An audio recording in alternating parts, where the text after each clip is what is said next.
बिला ताख़ीर हम अपने स्टेज की तरफ चलते हैं। हमारी आज की शाम के पहले साहिब शाम मारूफ कालम निगार, मारूफ सहाफ़ी, नसर निगार, शायर जनाब रज़ीउद्दीन रज़ी तशरीफ़ लाएंगे। इस्तकबाल कीजिएगा जनाब रज़ीउद्दीन रज़ी।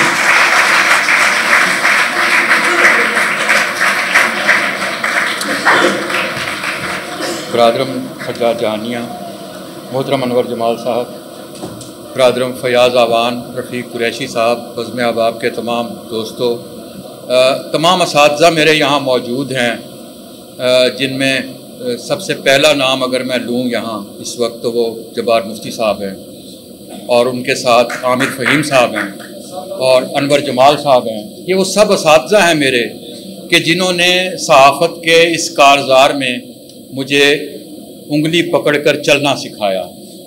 मैं जब कुछ नहीं था तो इन्होंने मुझे बहुत कुछ समझा और बहुत कुछ बनाया। ये किताब से पहले मैं आपको जो आज की कैफियत हैं मैं उसके बारे में, जो इस किताब का आप मंजरनामा भी देख रहे हैं, वो चंद अशार हैं, 2-3 अशार हैं, वो मैं सुनाकर फिर गुफ्तगू को मज़ीद आगे बढ़ाता हूँ। और वो शेर यूँ हैं कि रूठने और मनाने में गुजर जाती है, ये रफ़ाकत तो फसाने में गुजर जाती है। रूठने और मनाने में गुजर जाती है, ये रफ़ाकत तो फसाने में गुजर जाती है। बात करने की तमन्ना में यहाँ आते हैं, जिंदगी बात बनाने में गुजर जाती है।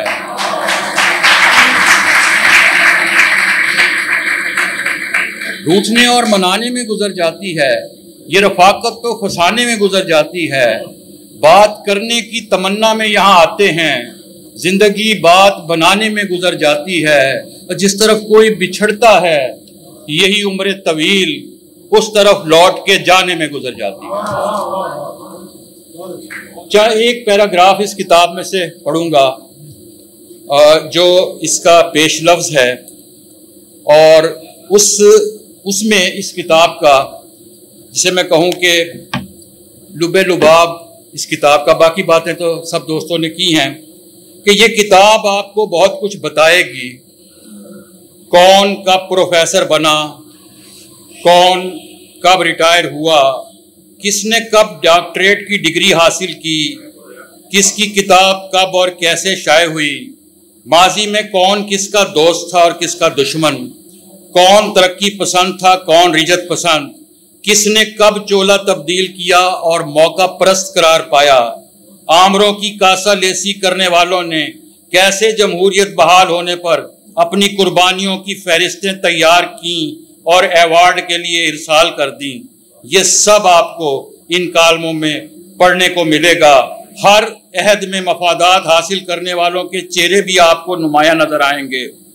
कुछ नाम लड़कपन से जवानी और फिर बुढ़ापे की जानिब गामजन दिखाई देंगे। कुछ चेहरे जो अब हमारी नज़रों के सामने नहीं रहे, इन कालमों में आपको बहुत मुतहर्रक नजर आएंगे। इतने मुतहर्रक कि जैसे वो मुल्तान के लिए नागुज़ीर थे, कि जैसे उनके बगैर हर तकरीब नामुकम्मल थी। लेकिन आज इनमें से बहुत से चेहरे किसी को याद भी नहीं। वो जो समझते थे हमारे बगैर हर तकरीब अधूरी है, अफसोस तो ये है उनके बाद किसी तकरीब में उनकी कमी भी महसूस नहीं की गई। यही जिंदगी है। बुनियादी तौर पर ये किताब जो है ये इस जिंदगी का अहवाल है और ये जिंदगी की बेसबाती का अहवाल है। आज हम में से कितने लोग हैं जो यहाँ मौजूद हैं और कल हम में से कितने लोग होंगे जो यहाँ मौजूद नहीं होंगे, इसका आज इस लम्हे हम में से किसी को मालूम है, इल्म नहीं। इस किताब को जब आपने जोड़ा और इसमें प्रोफेसर अनवर जमाल को साथ जिस पर गुफ्तगू हो रही है और इसका और मेरा तालमेल मिलाया, उसमें मेरे लिए तो ये एजाज़ की बात है कि मैं अपने उस्ताद के साथ बैठा हुआ हूँ। मेरे लिए इससे बड़ी एजाज़ की बात हो ही नहीं सकती। जब मैंने एक जगह लिखा था कि मैं जिन दोस्तों के साथ जिन नामवर शख्सियात का ऑटोग्राफ लेने के लिए गया, जैसे मैं अहमद फराज साहब का ऑटोग्राफ लेने के लिए गया था 1980 में, और उसके बाद मुझे उनके साथ घूमने का मौका मिला, उनसे दाद हासिल की। जैसे मैं अमजद इस्लाम अमजद साहब का ऑटोग्राफ लेने के लिए गया था मुल्तान की एक तकरीब में, और फिर मैंने अमजद इस्लाम अमजद साहब के साथ मुशायरे पढ़े और उनकी मोहब्बतें हासिल की। यही हासिल होता है ज़िंदगी का कि आप इस लेवल से उस लेवल तक पहुंच जाते हैं। सो अनवर जमाल साहब, आपसे हमने बहुत कुछ सीखा। हमने आपके कॉलम, इस किताब का तालमेल ये भी है कि ये जो कॉलम हैं ये आपके कॉलम मैं और शाकिर देने जाया करते थे, और जिसका भी जिक्र भी हुआ कि हम कॉलेज से हम दुआ करते थे कि अनवर जमाल साहब कॉलम लिख लें ताकि हमें भागने का मौका मिले।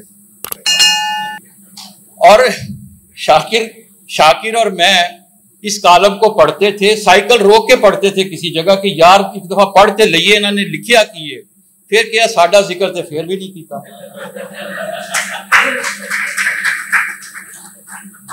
हम इनके कॉलम उसके बाद नुआइब के दफ्तर में लेकर जाते थे। कुदरतुल्लाह चौधरी साहब वहाँ होते थे, नसीर राना साहब वहाँ होते थे, मुफ्ती साहब वहाँ मौजूद होते थे, इमरोज के दफ्तर में हम जाते थे। वो जो एक साइकिल का ज़माना था हमारा, वो सारा जो था वो उसके ऐनी शाहिद अनवर जमाल साहब हैं और बहुत से दोस्त हैं जो उसके ऐनी शाहिद हैं। और ये सब मोहब्बतें हैं आपकी। आप सब दोस्त यहाँ तशरीफ लाए, मैं फर्दन अगर नाम लूँ, लेकिन एक नाम मैं वकास हफीज साहब का लेना चाहूँगा। वकास हफीज साहब, मुझे बहुत खुशी हुई है कि नया दिन का ज़माना, मैं आज एक कॉलम पढ़ रहा था नए दिन के ज़माने का, और वो मैंने तहरीर किया है, और वो एक पूरा अहद था जो हमने एक तजर्बा किया था, एक सहाफ़त में तजर्बात जो किए थे। एक निकल कर, और फिर मैं जिसे कहते हैं कि डिजिटल ज़माने की शायरी तक, सहाफ़त तक हम आए हैं। और मैं उसको कहता होता हूँ कि मैं मुल्तान के उन चंद लोगों में से एक हूँ, मुफ्ती साहब, जिसने लेथो का ज़माना देखा, जिसने ट्रेडमल का ज़माना देखा, जिसने फैक्स लैंड होते देखी, और जिसने फिर, मुझे हैरत हुई थी कि मुर्तज़ा भुट्टो का जब कत्ल हुआ था कराची में, 9:30 बजे का वो वाक़या था, और जब मैं खाना खाकर घर पहुंचा तो मोडेम पर मुर्तज़ा भुट्टो की कलर्ड तस्वीर लैंड कर चुकी थी। पहली कलर्ड तस्वीर नुआए वक्त में मैंने मुर्तज़ा भुट्टो की देखी थी उस रोज, और मुझे हैरत हुई थी। ये पूरा जमाना है हमारी जर्नलिज्म का, लेकिन अब चीजें तब्दील हो चुकी हैं। आखिरी बात करके मैं इजाजत चाहूंगा, और वो आखिरी बात ये है कि मुझे आज किसी ने पूछा था कि आज मुल्तान में क्या हो रहा है। मैंने कहा किसी ने उस्ताद शागिर्द का ताजिया देखना हो तो आ जाए।